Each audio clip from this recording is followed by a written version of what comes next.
কিন্তু আমরা যদি সেখানে ট্যুরিস্ট ভিসায় গিয়ে থাকি, সেখান থেকে মালয়েশিয়া যাই, এগুলোর কারণেও তারা আমাদেরকে এই অপমান অপদস্থটা করে। তবে আমাকে একটা ফর্ম দিয়েছে, সেখানে তারা লিখে দিয়েছে যদি ইমিগ্রেশন তোমাকে ঢুকতে না দেয় তার সমস্ত দায়ভার তোমাকে বহন করতে হবে। আসসালামু আলাইকুম, আমি ইমাম হুসাইন, ট্রাভেলার ইমাম চ্যানেলের পক্ষ থেকে আপনাদের সবাইকে অভিনন্দন জানাচ্ছি। আমি যেখানে দাঁড়িয়ে আছি এর বিশেষত্ব সম্পর্কে আর কিছু বলার নেই, তবে আজকে আলোচনা করব কাম্বোডিয়া ইমিগ্রেশন নিয়ে। কাম্বোডিয়া ধনী না গরিব সে বিষয়ে আমি আগে কয়েকবার বলেছি, তো আর বলতে চাই না। আজকে বলবো ইমিগ্রেশন নিয়ে, শুধুমাত্র ইমিগ্রেশন নিয়ে।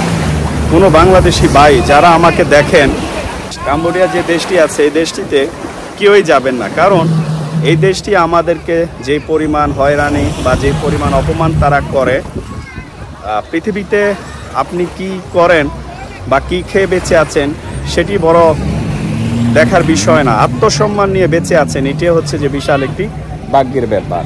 তো যে বিষয়গুলো আমি আজকে বলবো এবং প্রমাণ সহ আমি আপনাদেরকে দিব, চেষ্টা করবো এই ভয়েসের মধ্যে এডিটিং করে দেওয়ার জন্য প্রমাণটা, যে আমাদেরকে কি ফর্মটি তারা হাতে ধরিয়ে দিয়েছে।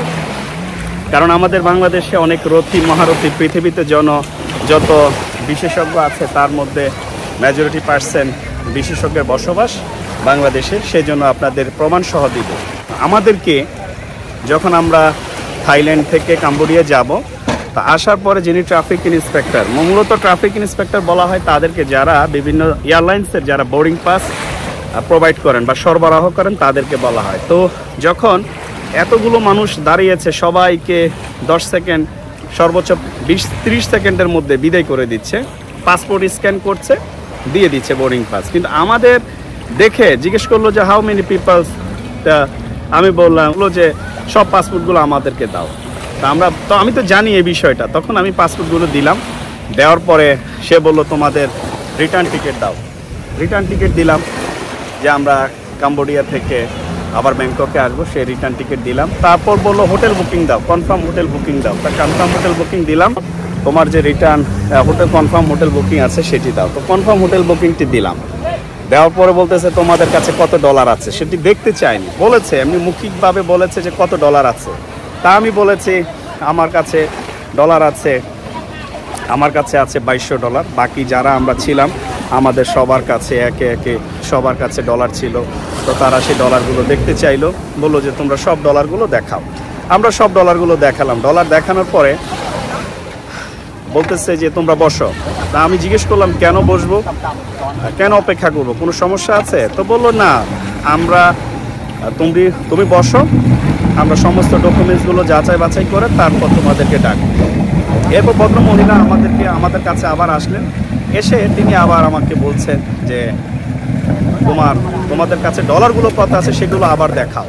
তো সবার ডলারগুলো সে গুনে একেবারে আমরা নিজের হাতে রেখে আমরা গুনে তাকে ডলারগুলো দেখালাম। দেখানোর পরে সে ডলারগুলো সমস্ত ডলারের ছবি উঠিয়েছে। ছবি উঠানোর পরে বললো যে তোমাদের কাছে কীরকম ক্রেডিট কার্ড আছে, কারণ তারা অতটা ইংলিশ এক্সপার্ট না, থোড়া বলে, যেহেতু আমরাও অত এক্সপার্ট না ইংলিশে, যেহেতু ইংলিশ আমার মাতৃভাষা না, বাংলা ভাষাটাই বলাটাই আমাদের জন্য সব থেকে শ্রেয়।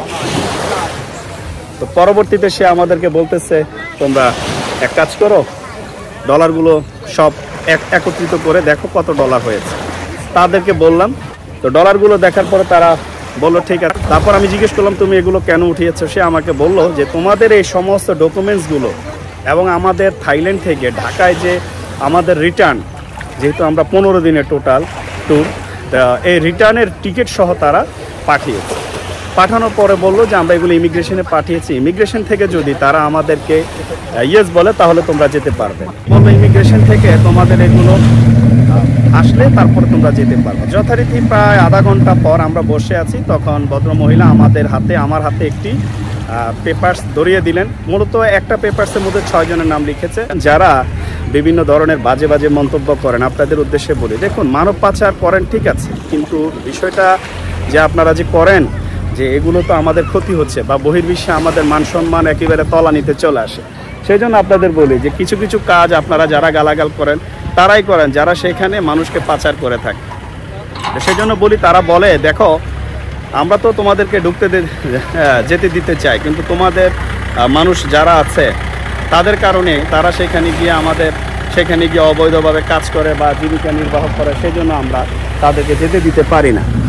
এই বিষয়গুলো নিয়ে আমি সবসময় বলি যে দেখুন, আপনারা যারা আমাকে দেখেন, আপনাদের উদ্দেশ্যে বলি যে আমরা কি ভালোভাবে করতে পারি না? যা পৃথিবীর যে যতগুলো দেশ আছে সমস্ত দেশগুলোতে আমরা কি ভালোভাবে থাকতে পারি না?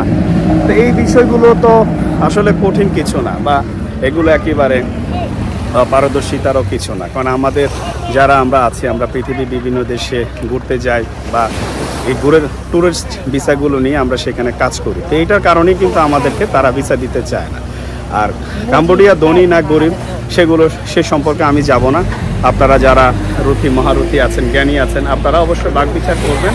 তো আমরা যারা এই দেশগুলোতে যাই, টোটালি পরিহার করুন, কারণ তারা আমাদের দেশটার নামও ঠিকভাবে বলতে পারে না, বলে বাংলাদেশ। এটা আমার কাছে অত্যন্ত মানে একটা প্রশ্নবিদ্ধ হয়েছে বা ভীতিকর মনে হয়েছে। আমার দেশের নামটা সে উচ্চারণ করতে পারে না ভালোভাবে।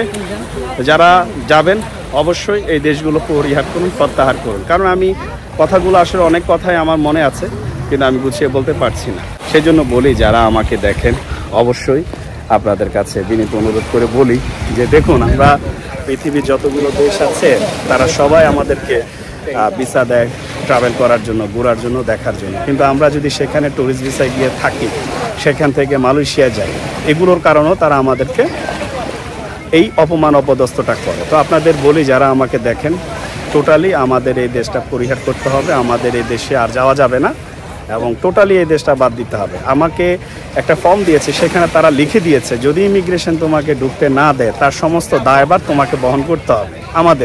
আমরা যথারীতি ইমিগ্রেশনে যাওয়ার পরে ইমিগ্রেশন অফিসার জিজ্ঞেস করলো তোমরা কতজন আসছো। তা আপনারা জানেন যারা কাম্বোডিয়ায় ট্যুর করেছেন, আপনাদের উদ্দেশ্যে একটু বলি, কাম্বোডিয়া এয়ারপোর্টটা এমন একটা এয়ারপোর্ট যেখানে আপনি নামলে সবাই এভাবে মনে হচ্ছে যে হুমড়ি খেয়ে বসে আছে, যে মানে ধরার জন্য, এরকম পরিস্থিতি। তো আপনারা অবশ্যই চেষ্টা করবেন যে যারা গিয়েছেন কমেন্টসের মাধ্যমে জানাতে, এবং যারা চিন্তা ভাবনা করছেন যাবেন ভ্রমণ করার জন্য, টোটালি আপনাদের কাছে বলি পরিহার করুন এবং এই দেশটি না যাওয়াই আমাদের জন্য উত্তম।